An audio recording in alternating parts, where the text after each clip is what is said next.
Oui, alors ça, c'était dans les années 70, bien sûr, hein, il ne faut pas l'oublier quand même. Eh bien, à l'époque, je donnais des petites réunions, on va dire, d'information, hein.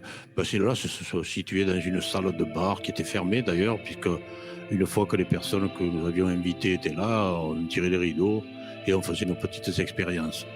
Et cette personne-là, en question, là, avait fait donc le test de la chute en arrière. Il était très bien parti en arrière.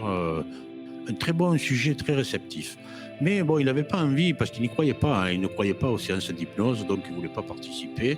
Et donc, il est allé se rasseoir donc, parmi les autres personnes. Je me rends compte que il réagit correctement à l'induction, quoi. C'est-à-dire qu'il a fermé les yeux, il se détend, il a les bras qui se lèvent parce que c'était les bras légers, etc. C'était une induction hypnotique, hein, voilà. Et à un moment, quand vous dormez, lui, je me rends compte qu'il dort. Donc, qu'est-ce qu'on fait? On s'approche de lui, on lui demande de se mettre debout, alors toujours en état hypnotique, hein.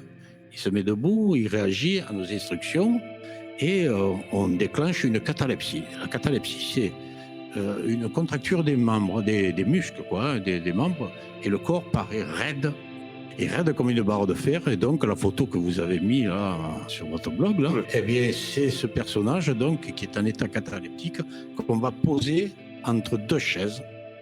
Une fois qu'on lui a fait voir effectivement qu'il était en catalepsie, on l'a fait asseoir, après le réveil, on l'a fait asseoir dans une autre chaise.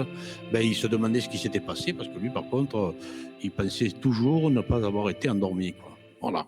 Novice Rebus.